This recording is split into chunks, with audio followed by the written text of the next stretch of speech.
자, 한자가 만들어진 원리는 전에 보았던 상형, 지사, 회의, 형성이 다입니다. 한자는 그 네 가지 원리에 의해서 만들어졌습니다. 자, 이번 시간에 볼 전용 원리. 이 전자는 원래 구를 전자인데 굴러가면 위치가 바뀌기 때문에 바뀔 전자입니다. 쓸 용자, 바꿔 쓰는 원리입니다. 글자의 뜻이나 소리를 확대하거나 빌려 쓰는 원리. 자, 상형지사 회의 형성은 한자 만든 원리고, 자, 이번 시간에 배운 전용 원리는 만든 원리가 아니라 이미 만들어진 한자를 다르게 쓰는 원리입니다. 거기에는 두 가지가 있습니다. 5번의 전주와 6번의 가차. 전자는 아까 보았죠? 굴을 전자인데 굴러가면은 위치가 바뀐다. 수레가 굴러가면 위치가 바뀐다해서 바뀔 전자, 뜻주자입니다. 전주는 기본 글자의 원래 의미에서 유추하여 다른 뜻으로 쓰이는 글자입니다. 가짜는 빌릴 가짜, 빌릴 차자, 기존의 글자의 소리와 뜻을 빌려다 쓰는 원리를 가차라고 합니다. 자, 이미 만든 한자를 다르게 쓰는 원리인 전용 원리, 구체적인 예를 보도록 하겠습니다. 자, 전주의 첫 번째 글자입니다. 음악학자입니다. 음악학자. 자, 밑에 그림 볼게요. 밑에 나무목이 있죠. 이건 받침대입니다. 첫 번째 그림. 그 다음에 양쪽에 두 개가 실사자 모양이 있는데 이것은 받침대 위에 실로 된 악기, 즉 현악기를 그린 모습이라고 합니다. 현악기. 그런데 두 번째는 조금 바뀌었습니다. 두 번째는 받침대 위에 양쪽에 동그라미 두 개씩 있죠. 왼쪽에 두 개, 오른쪽 두 개, 가운데 하나. 이것은 큰 북과 작은 북을 표현한 드럼이라는 얘기가 있습니다. 드럼. 세 번째는 그것을 좀 더 간략한 거고요. 이 드럼을 두두두두 두드리면은 거기서 음악이 나오지요. 음악학자입니다. 음악학. 또 세 번째 글자에서 어떤 거 해보면은 나무 위에 새들이 많이 모여 있는 모습으로 그려 있는 경우도 있습니다. 나무에 새들이 많이 모여서 지저긴다 해서 음악학자가 나왔다는 얘기도 있습니다. 원래는 음악학자입니다. 첫 번째 악기라고 나왔죠. 악기. 기자는 도구 기자로서 악기 하면은 음악을 연주하는 도구. 자, 음악 소리가 들려오면 사람들은 즐거워합니다. 그래서 음악학자에서 즐거울 락자가 나옵니다. 즐거울 락. 발음도 바뀝니다. 음악 할 때는 악인데 이번엔 즐거울 락자입니다. 즐거울 쾌, 즐거울 락에서 쾌락입니다. 쾌락. 자, 세 번째, 즐거운 것은 모두 다 좋아한다 해서 이번에는 똑같은 글자인데 좋아할 요자로 쓰입니다. 좋아할 요.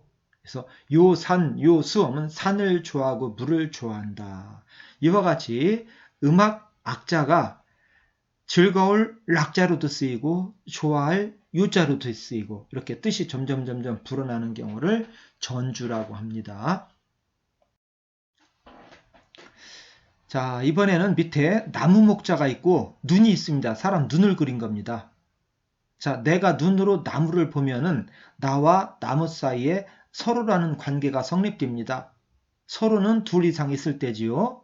내가 나무를 보면은 내 눈을 그린 겁니다. 나와 나무 사이에는 서로라는 관계가 성립된다 해서 이건 서로상자입니다. 서로상. 두 번째, 서로 둘 이상 있으면 돕게 된다 해서 도울상자로도 쓰입니다. 자, 상자도 도울상, 부자도 도울부, 조자도 도울부, 도울조자입니다. 상부, 상조, 서로 돕는다는 뜻도 있지만은 상자 자체에도 도울상자라는 의미가 있습니다. 자, 상자가 도울상자가 있는데 그러다 보니까 나중에 전문적으로 돕는 사람, 즉 임금님을 전문적으로 돕는 사람을 영상이라고 표현하기 시작했습니다. 영상. 거느릴 영자, 상자는 도울상자인데 나중에 전문적으로 돕는 사람을 재상이라고 해서 재상상자로 쓰이기도 합니다. 공자는 그냥 상대방을 높여주는 겁니다. 자, 이와 같이 서로 상자에서 도울상자가 나오고 재상상자, 재상상자가 나오는 경우 이와 같이 뜻이 불어나는 경우를 전주라고 표현합니다. 자, 밑에 그림 보셔요. 사람이 지팡이 짚고 있는 모습입니다. 왜요? 다리가 흔들려서. 이것은 노인을 표현한 글자입니다. 사람이 지팡이를 짚고 있는 모습이 두 번째 형태로 간략하게 변합니다. 그래서 두 번째 형태가 원래 노인 늙을 노자입니다. 근데 밑에가 뭔가 허전하지요. 그래서 세 번째 형태가 들어갑니다. 이것은 사람이 누워있는 모습입니다. 피곤해서 누워있는 모습 또는 시체를 뜻한다고도 합니다. 시체. 그래서 나중에 네 번째와 같은 글자가 그려졌습니다. 사람에다가 지팡이에다가 환자 또는 시체를 뜻하는 글자가 오면서 이게 늙을 노자가 됩니다. 늙을 노. 자, 늙은 사람을 노인이라고 하죠. 노인. 자, 그런데 늙으면은 힘이 약해집니다. 그래서 노약자라고 표현합니다. 노약자. 늙을 노자, 약할 약자, 놈자자라고 해도 되고 노자 자체가 쇠약할 노자가 있어도 노약자면 약한 사람이라는 뜻으로 또 쓰입니다. 약한 사람. 그런데 나이가 들으면은 아주 나쁜 것만도 아닙니다. 모든 일을 해봤기 때문에 모든 일에 익숙하기도 합니다. 그래서 익숙할 노자로도 쓰입니다. 노숙, 숙자도 익을 숙자입니다. 익숙할 숙자. 노숙하다 하면 모든 일을 잘하는 경우를 노숙이라고 하죠. 다른 말로 노련이라고도 합니다. 익숙할 노자에다가 단련할 련자, 이와 같이 늙을 노자에서 쇠약할 노자, 그 다음에 익숙할 노자를 이렇게 뜻이 점점 불어나는 것을 전주라고 합니다.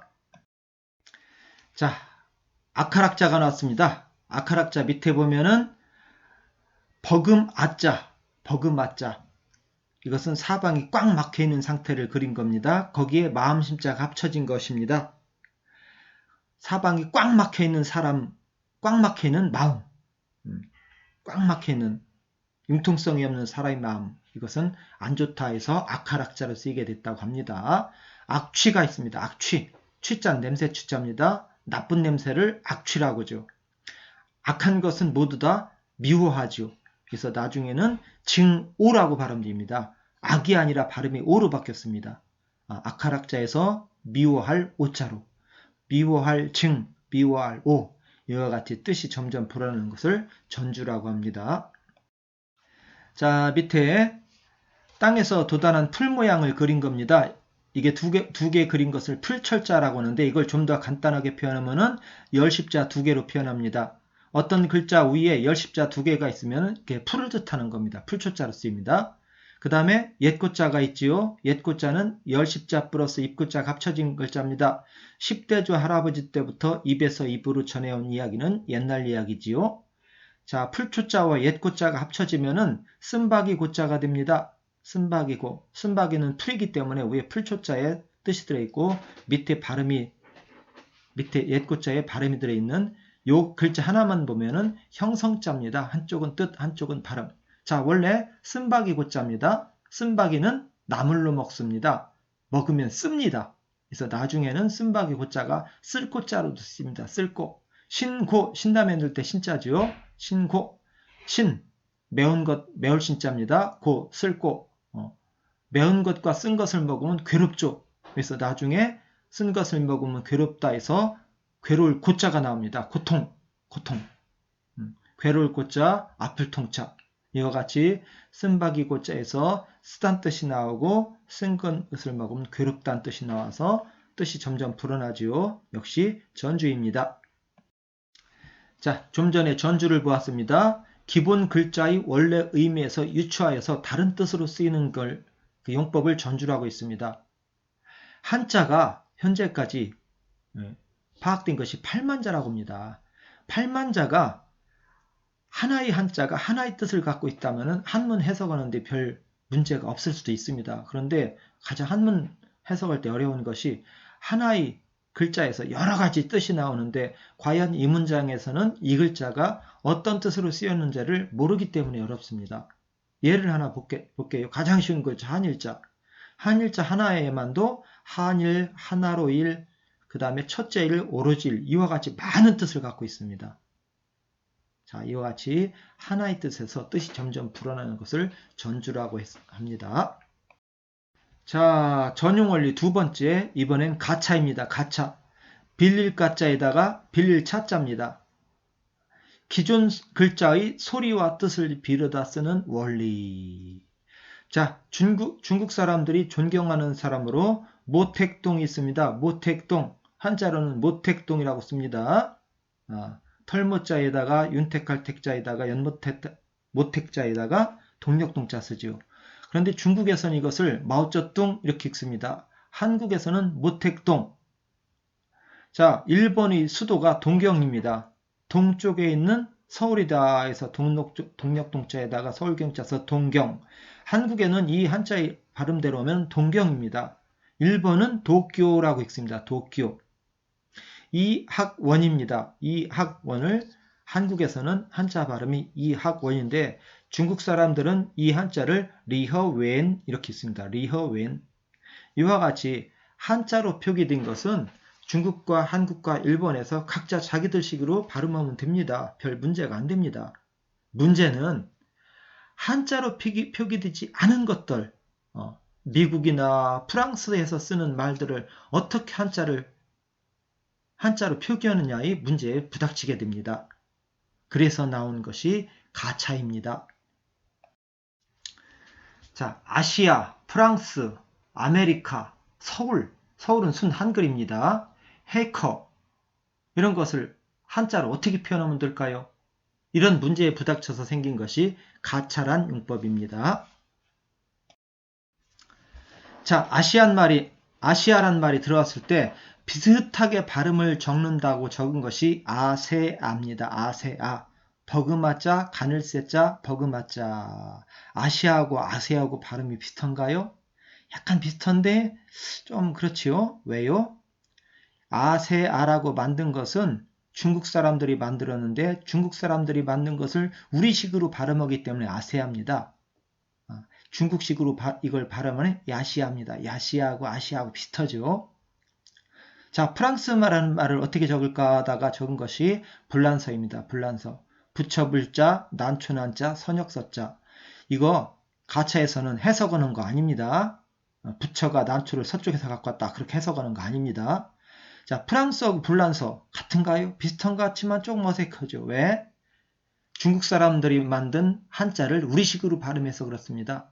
중국식으로 발음은 프랑스입니다. 프랑스 거의 비슷하죠.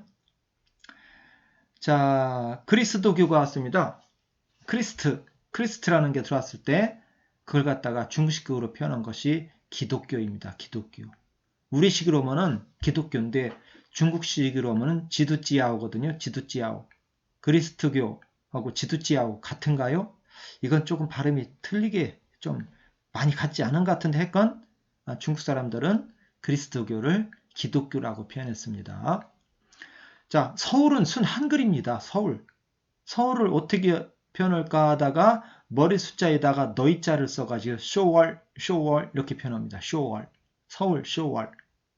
이와 같이 발음을 빌려다 쓰는 것, 이거 가차용법입니다. 이번엔 의성어와 의태어입니다. 자, 고물의 정자가 두 개가 있습니다. 고물의 밑에 보이죠? 널빤지와 손잡이로 이루어진 것. 가을에 벼 같은 거 들었을 때 뒤집는 것으로 쓰이고 여러 가지로 쓰이는 도구입니다. 이 고물의 정자 두 개가 있는데 이것은 고물의란 발음과 뜻과 전혀 관계없이 정정하면 쩡쩡입니다. 쩡쩡. 도끼로 나무 찍는 소리입니다. 쩡쩡. 의성어. 이번엔 집당자입니다. 밑에 흙 토자가 있죠. 토대 위에 멋진 집이 들어서 있는 모습입니다. 아주 위풍당당한 집 모습을 그린 건데 이걸 두 개 그려놓으면은 집과 전혀 관계없는 당당한 모습, 공명정당한 모습을 뜻할 때 당당하다. 이건 의태어입니다. 의성어, 의태어도 가차입니다. 자, 컴퓨터 용어가 들어오다가 해커란 말이 들어왔습니다. 내 컴퓨터에서 자료를 빼가는 사람을 해커라고 하죠. 해커. 자, 해커를 갖다가 중국어로는 거물 흑자에다가 나그네 객자를 썼습니다. 자, 밑에 자객 걸 때 객자가 나그네 객자죠. 자자는 찌를 자자. 자, 돈을 주면은 다른 사람을 죽여주는 사람을 자객이라고 하죠. 자, 거물 흑자에는 보통 안 좋다는 뜻이 포함되어 있습니다. 흑계 거물은 검은 마음을 품은 나그네라는 뜻이죠. 근데 이것을 중국어로 발음하면은 거무륵자가 헤이, 나그네 객자가 컵니다. 헤이커입니다. 헤이커. 헤이커와 해컨 비슷하죠. 발음도 비슷하면 뜻도 나쁜 마음을 품은 사람이라고 되죠. 이것도 역시 가차에 해당됩니다. 뜻까지, 발음도 비슷하고 뜻까지 통하는 아주 잘 만든 가차에 해당되겠지요. 우리나라 롯데그룹이 중국으로 들어가서 장사를 하려고 했습니다. 그런데 롯데백화점 하면 우리는 오랫동안 들어서 그냥 친숙하지만 중국의 롯데백화점 하면 중국 사람들에게는 감동이 안 갑니다. 롯데백화점의 롯데가 무슨 뜻일까요? 자, 롯데그룹을 만들었던 신격구 회장이 감명 깊게 읽었던 책이 독일이 괴테가 쓴 젊은 베르테르의 슬픔이었다고 합니다. 특히 인상이 깊었던 게 젊은 베르테의 슬픔에 나오는 여주인공인 로테를 무지 좋아했답니다. 그래서 그 여주인공의 이름을 그룹 이름으로 사용했습니다. 그래서 롯데백화점입니다. 롯데백화점. 그런데 이걸 가지고 중국으로 가면은 감흥이 안 옵니다. 그래서 발음도 비슷하면서 뜻도 있게 만든 것이 즐거울 낙자에다가 하늘천자입니다. 낙천입니다. 낙천. 즐거울 낙자에다 하늘천자인데 이 하늘천자에는 하루란 뜻이 포함되어 있습니다. 하루. 일일을 이티엔, 이틀을 얼티엔 하는 식으로 이 천자가 하늘천자 뜻을 품고 있습니다. 그러면 낙천하면 즐거운 하루란 뜻입니다. 즐거운 하루. 자, 우리 백화점에 오면 하루가 즐거울 것이다. 그래서 낙천 백화 하면은 르티엔 바이푸어 하는데 하루가 즐겁게 책임질 수 있는 백화점이란 뜻입니다. 자, 뜻을 발음도 비슷하고 뜻도 통하게 만든 가차용법에 해당됩니다. 자, 이번 시간에는 육서 중에서 세 번째 전용 원리, 이미 만들어진 한자를 갖다가 뜻이나 소리를 확대하거나 빌려 쓰는 원리에 대해서 봤습니다. 전주는 기본 글자의 원래 의미에서 유추하여 다른 뜻으로 쓰이는 글자였고, 가차는 기존 글자의 소리와 뜻을 빌려 쓰는 원리였습니다. 자, 이상으로 육서에 대한 수업을 마치도록 하겠습니다.